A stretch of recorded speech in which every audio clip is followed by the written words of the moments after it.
Hi guys, PJ here, and today we're looking at a 61 plate Kia Picanto and how to remove the radio on this particular vehicle. Now I'm going to go through this as quickly as possible to save you watching hours of YouTube videos. Parts required depending what sort of radio you're going to fit, if you're going to fit a single DIN or a double DIN.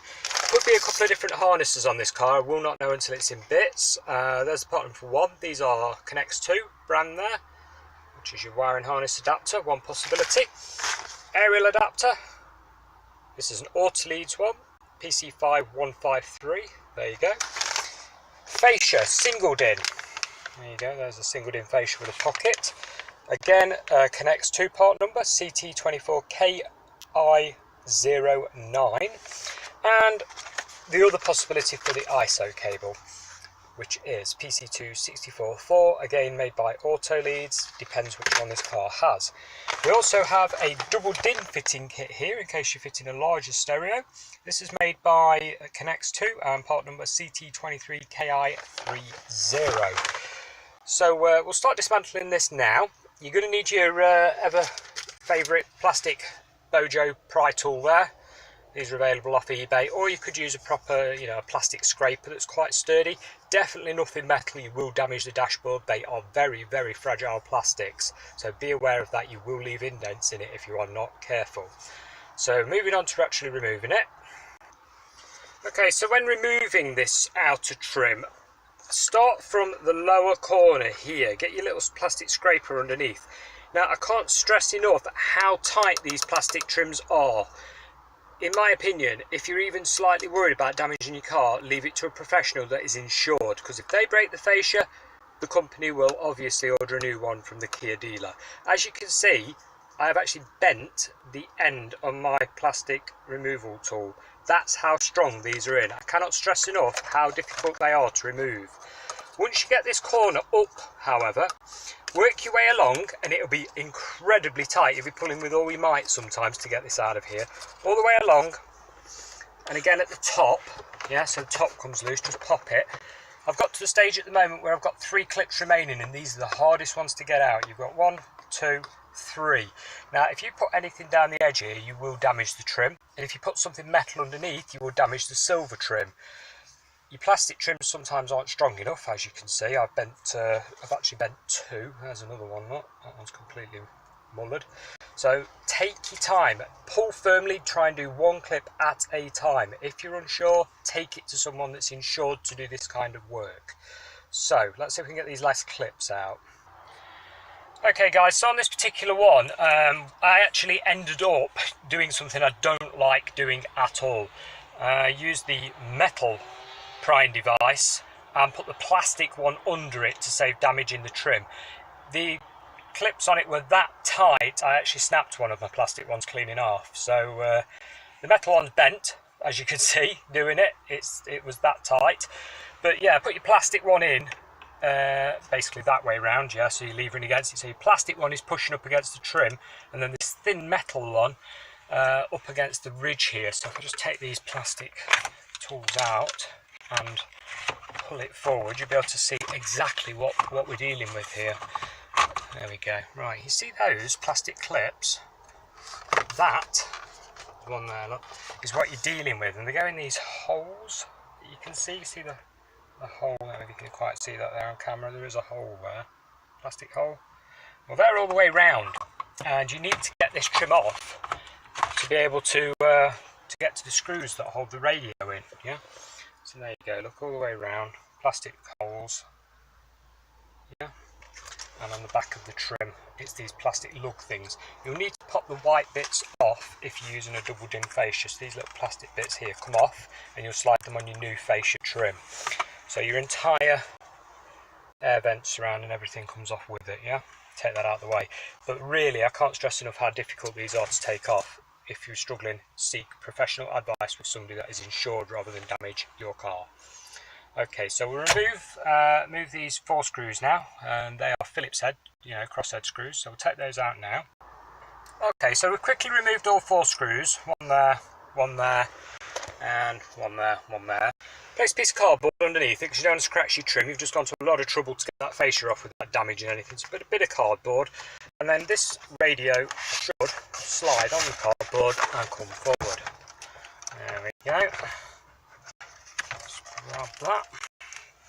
And behind you have two audio connectors, which are squeeze clips. You press the white plastic tab down on the top, pull them out, and a standard aerial bayonet, which just pulls the bean out.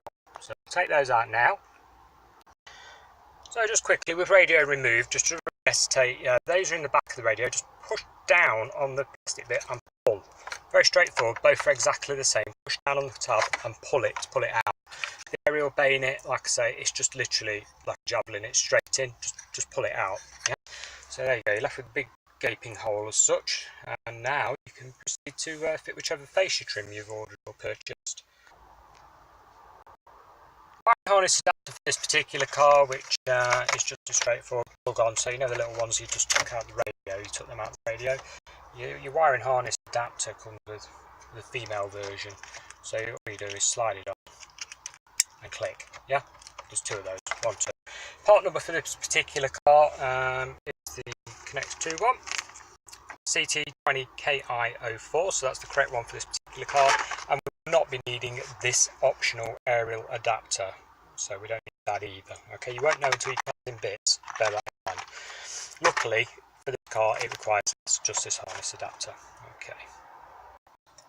Okay, moving to your fascia trim. Now this particular one we're going to be using the big one that we've got here. If you line them both flat down, this one comes with plastic brackets, yeah, so this one will fit on here.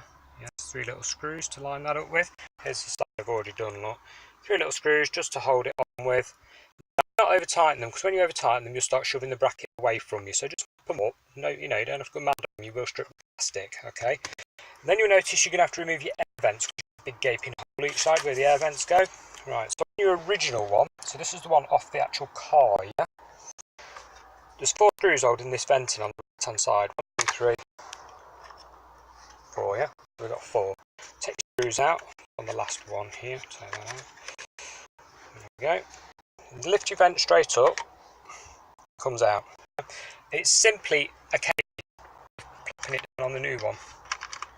Get your screw holes lined up. There we go. Screw holes lined up. There we go. And then get your screws that you put to one side and kept separate from the fascia screws, because they are a different size screw. You use the fascia ones by accident. That's a fascia screw. It is far too long, go straight through the trim and out the other side, the right mess of it. So in comparison, there you go. Heater screw nearest to us and fascia screw furthest away. So shorter ones, otherwise you can wreck your new trim. Do not get mixed up. Okay, so pop all 4 of these in. I'll just quickly skip that. And we'll just add, depending on how you're mounting your new radio, sometimes you're going to bolt using these lower holes on here. If you are, obviously dump your radio up first and put your screws in, because otherwise your heater vents in the way. If you're only using the top ones, fine, no problem, you can go straight through. I'm going to fit in a single DIN radio with this, so it's going to sit at the top here with a pocket at the bottom, so I don't really need to access this. If you're fitting a big double DIN and you needed the bottom screw holes, put it in first, then put your heater vent in, so you can screw it up from the side. Okay, if you've got like a microphone cable or anything like that, now is the time to run it, because you've got a big gaping hole here that you can basically put your entire arm down and drop it down the bottom of the dashboard, you know, down into the footwell. It's much harder to do when you put your fascia trim in and everything, because the hole isn't as big, so just bear that in mind. Okay, so a lot of radios come with a mounting cage. You know, you're not going to need that on this particular car. You can slide that off. It's normally shoved on the actual radio. Just pull it off.